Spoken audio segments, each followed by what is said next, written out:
Hello everybody, Ryan here.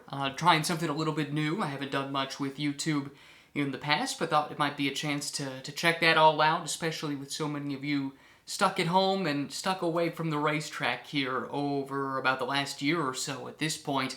Hopefully we can take the racetrack to you a little bit with some of the videos that I've got planned here for this week, so hopefully you enjoy them.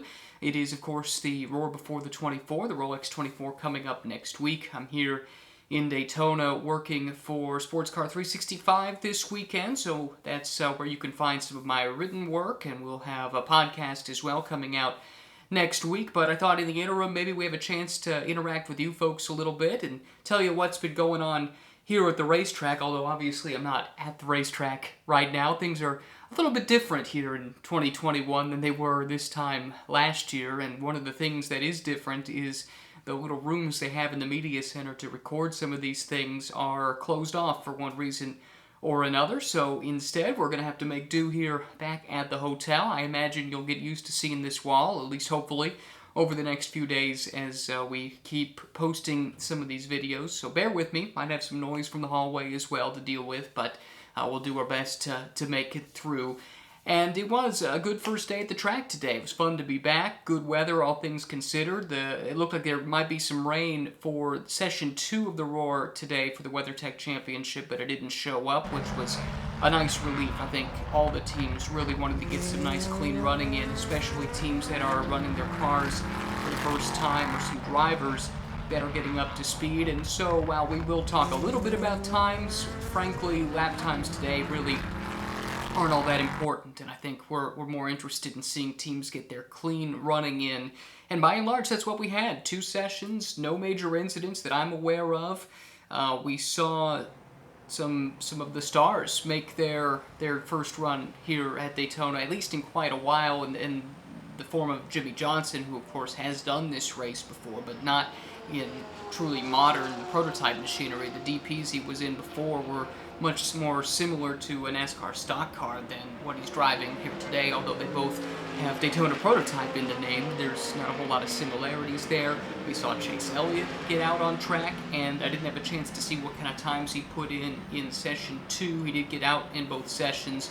Session 1, it was clearly a learning experience for the reigning Cup champion, who is so good on the road courses in those stock cars, but this is a totally different animal, and I think he's going to and he's talked about it too, it's going to be a learning curve. He's only been in the sim before today, so the fact that he was about 3.2 seconds off the pace and the slowest DPI driver in the first session, I really wouldn't say that's a big cause for concern. He only did 17 laps. His 16th lap was the fastest, so that shows he's learning as he goes. There's a lot of traffic to deal with as well, so I wouldn't be too worried there, but exciting to see the reigning Cup champion on track here at Daytona on the road course for the Rolex 24 and in a prototype.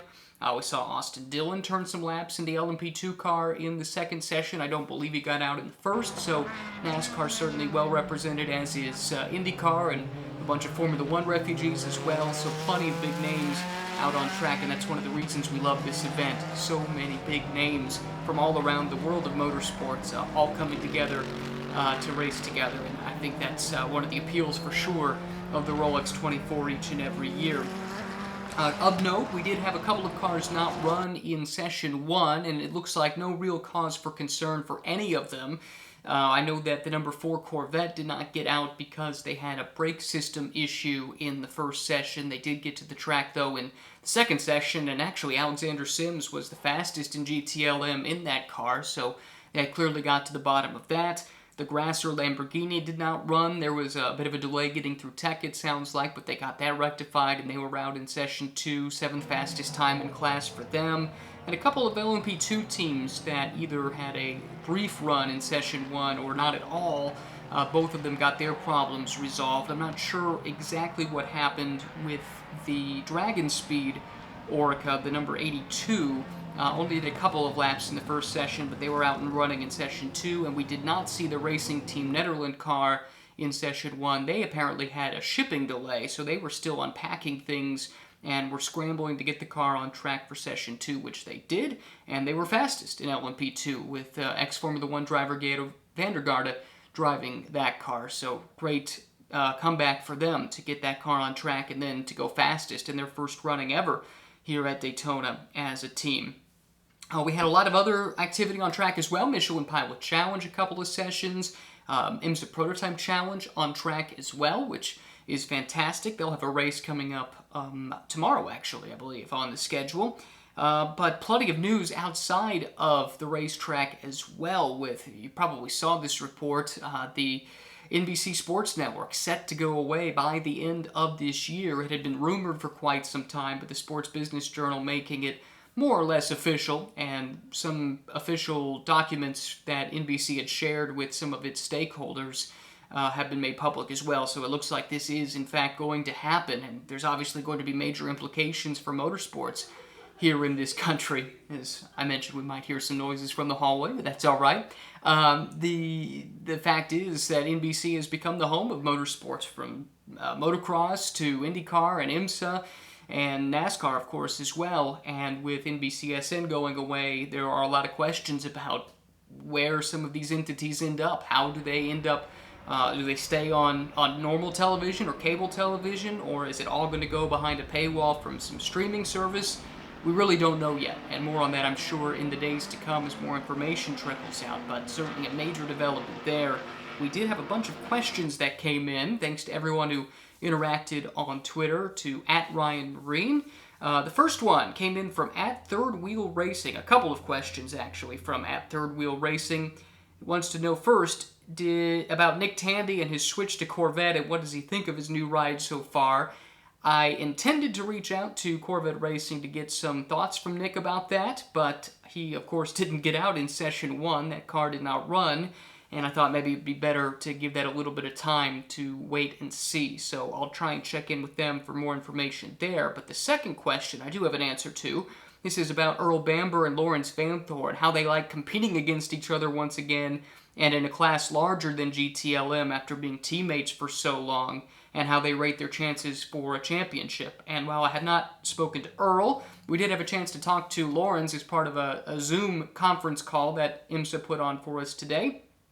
And let me tell you, he's excited, and it sounds like Earl is as well, to race against one another. They've done this before in other series while they've been teammates in IMSA, and it sounds like they've got a nice friendly rivalry. Lawrence was talking about some smack talk that they do between one another, and they call each other quite regularly, and it was a pretty funny comment, actually, from Lawrence. He was talking about wanting to find out how much a rear bumper of one of these cars costs, because he wants to lay it to the back of Earl's car at some point, and he pointed out that since this is an Earl Bamber Motorsport car, along with Hardpoint, that Earl is driving here this year, then it counts double, because Earl's on the hook for any damage. So I think it's all in good fun, but clearly there was a bit of a friendly rivalry between the two. Got another question from the Crotch Belt on Twitter, one of my favorites, and this is surprisingly serious from you, Crotch Belt, a bit off-brand, but happy to answer it. And a similar question as well from @IndyGT_YT, about the consensus on having LMP3 in the WeatherTech Championship and their reliability for the 24 hours, from IndyGT_YT. How do the P3 cars get along with GTE? Are they faster, slower? Are they faster in the corners, faster on the straights? And we'll get to that in a second. As far as the first part of this question, the consensus is, frankly, there's a lot of concern. And to this point, everybody I've spoken to has been very careful in how they've expressed this, using words like challenging as opposed to something else, and also expressing an understanding that IMSA wanted more entries on the grid this year, and this fills that gap. But I do think it is going to be a challenge, to say the least, not just here at Daytona, but maybe elsewhere even more so, because the speed disparity between the GT cars and the LMP3s in particular, and some of the LMP2s as well, depending on who's driving them, it's not huge, and it makes it a real challenge. Lawrence Vanthor was talking about effectively needing to pass a car that should be faster at one point or another, based on the performance capabilities of an LMP3 car, but depending on who's driving, that might not necessarily be the case. So it's not just the GTLM cars as well, it's the GTD cars too that are going to have some problems with this at various times. And to answer the question about top speeds and things like that, I mean, the P3 cars ought to be faster, especially in the corners. They're lighter, they have more downforce, or at least a comparable amount of downforce, and that's where they should be a little bit quicker. But ultimately, the top speeds, I believe, are going to be pretty close. And while the trap speeds weren't posted, usually that's something you can find, but I was unable to find that data here today. I did a little extrapolating based on sector times, and Sector 3 here at Daytona is the run from the bus stop to the start-finish line, so that gives you a fairly good gauge for straight line speed, because that's the longest stretch of full throttle running here at Daytona that you're going to do. And it was interesting, the top time in GTLM in Sector 3 was Philip Eng in one of the BMWs. It was a 30.840, okay? LMP3's fastest came from Dylan Murray in a Riley Motorsports Ligier. That was 30.885, so less than a tenth, 45 thousandths of a second actually, the difference between the two. They're pretty close in terms of straight line speed, and even GTD is close. Ryan Briscoe was the fastest in Sector 3. This is all from Session 1, by the way. I haven't had time to look at Session 2 just yet. But Briscoe in Session 1 in the Scuderia Corsa Ferrari, a 31.752 in that sector. So that's only about a second off of the GTLM cars, and it's even closer, of course, than to the LMP3 cars, and that's with one of the faster LMP3 drivers driving in Dylan Murray. And there's obviously going to be quite a bit of disparity, I suspect, in LMP3 with drivers of, let's just say, dubious experience racing in the big show for the first time. So I think this is going to be a massive story come race day.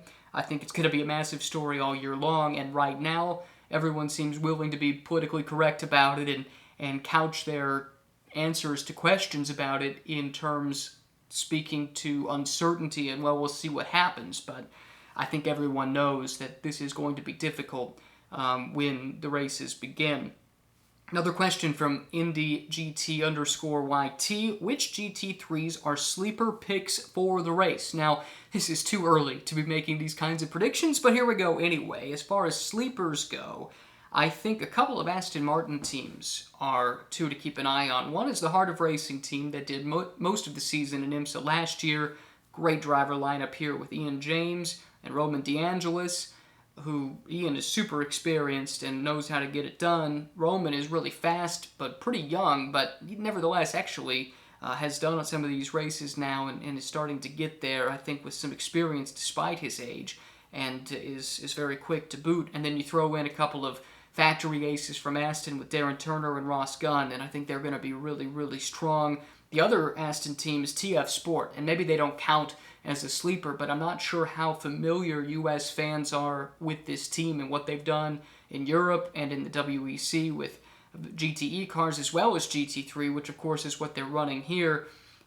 Plenty of experience with long-distance races, plenty of experience with the Aston Martin, but this driver lineup is so good. Max Root, young up-and-comer, really, really fast. Charlie Eastwood, Ben Keating, probably the fastest bronze on the planet, and Richard Westbrook.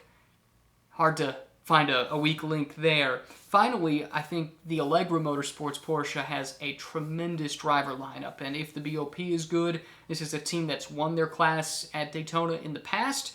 I think that they're definitely ones to keep an eye on. Daniel Morad, Michael De Quesada, Billy Johnson, Maxi Book, are you kidding me? In a GTD lineup? It's hard to find a weak link there, so I think they're going to be really, really strong as well. A couple other interesting tidbits from the track. I thought Zach Robichon from FAF, which has a great lineup too, but I don't think they count as under the radar by any stretch, talked about the challenges of a Canadian team, and he's Canadian himself, coming to the U.S., and then having to go back, and the quarantine period on the way back making it challenging for the team. And he mentioned offhand that the team is considering, or has at least thought about, a chance to relocate some of the staff to the U.S. in order to make this season a bit more feasible. They haven't done it yet, but it sounds like it's something they have looked at and would do if necessary. Otherwise, really hard to say a whole lot more. It was a nice clean day, which was great. Kamui Kobayashi was the fastest of the day. That was set in the first session in one of the Action Express Cadillacs. The second Action Express Cadillac was fastest in session 2. That was Mike Conway doing the driving. And with all that said, it was a fun first day to get back at it here at Daytona. Hope you enjoyed, and if you have any feedback for us, leave it in the comments below. That would be great. And if you can find me on Twitter, @RyanMarine, then we will look forward to answering your questions and interacting with you throughout the course of the Roar, as well as the Rolex 24 itself. Like I said, hope you enjoyed it. We look forward to your feedback, and hope to talk to you again here from Daytona pretty soon.